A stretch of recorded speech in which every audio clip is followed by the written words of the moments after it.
Saya terima nikah dan kawinnya Sinta Istianti binti Bahirun dengan mas kawinnya yang tersebut tunai. Perjalanan cinta Sinta Bahir dan Indra Kristianto kini gugat cerai hanya 4 bulan menikah. Sinta Bahir dikabarkan menggugat cerai sang suami di Pengadilan Agama Jakarta Timur setelah 4 bulan menikah.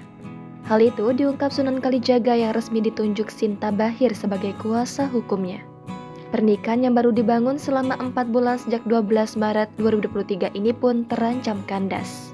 Lantas, seperti apa perjalanan cinta Sinta Bahir dengan Indra Kristianto? Sebelum mengenal Indra Kristianto, Sinta Bahir sempat menuding sang suami sebagai cowok gay. Bukan tersinggung, Indra justru suka dengan sikap Sinta yang ceplas-ceplos dan bisa menghibur dirinya. Tak hanya itu, di pertemuan pertama mereka, Indra mengaku tak tahu bahwa Sinta adalah artis sinetron. Seperti gayung bersambut, Sinta mengakui bahwa dirinya sudah tertarik dengan Indra meskipun sempat mengira calon suaminya itu gay. Sebelum mantap untuk menikah, Sinta juga sempat meminta Indra mencari informasi tentang dirinya di internet. Sinta tak ingin ke depannya Indra menyesal telah menikah dengannya karena baru tahu soal masa lalunya yang kurang menyenangkan. Sinta pun merasa sudah menceritakan semua masa lalunya pada Indra dan calon suaminya itu pun tak masalah dengan masa lalunya. Diakui Sinta, dirinya merasa ada hal berbeda sejak bertemu dengan sosok Indra yang membuatnya yakin untuk menikah. Sinta akhirnya yakin dengan sosok Indra untuk menjadi pendamping hidupnya. Sinta dan Indra melangsungkan lamaran pada bulan Januari lalu, kemudian keduanya menikah pada 12 Maret. Akad pernikahan keduanya telah digelar dalam nuansa Jawa berbalut busana pengantin serba putih khas Yogyakarta. Proses ijab kabul Sinta dan Indra berjalan dengan lancar dan penuh khidmat dengan pengacara Sunan Kalijaga sebagai saksi pernikahan.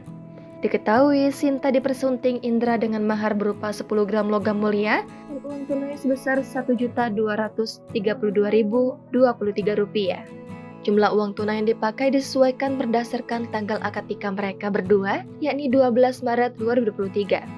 Sinta pun mengaku bahagia dan lega usai akhirnya bisa kembali menikah. Terbaru, kabar mengejutkan menerpa rumah tangga Sinta Bahir yang menggugat cerai sang suami Indra Kristianto. Usia pernikahan yang baru 4 bulan itu kini terancam kandas. Kabar keretakan rumah tangganya ini disampaikan oleh kuasa hukum Sinta yakni Sunan Kalijaga. Adapun gugatan cerai itu akan diajukan di Pengadilan Agama Jakarta Timur. Sebelum menggugat cerai Indra, Sinta sempat mencurahkan perasaan sedihnya kepada kuasa hukumnya. Sunan menyebut jika Sinta cukup aktif memberikan informasi berupa bukti masalah sang suami. Tak disebutkan apa maksud bukti tersebut, namun Sunan menyebut bahwa Sinta menunjukkan bukti tersebut sambil menangis. Namun demikian, Sunan masih belum bisa menyampaikan secara detail terkait masalah rumah tangga kliennya. Lebih lanjut, adanya dugaan KDRT dalam rumah tangga Sinta dan Indra pun belum dapat dipastikan oleh Sunan. Tetapi, lanjut Sunan, Sinta mengaku trauma dengan kegagalan pernikahannya. Saat ini, keduanya dikabarkan sudah tidak tinggal serumah lagi. Sunan Kalijaga mengatakan bahwa sidang cerai perdana keduanya bakal digelar pada 18 Juli mendatang di Pengadilan Agama Jakarta Timur. Jangan lupa subscribe, share, komen, dan like ya!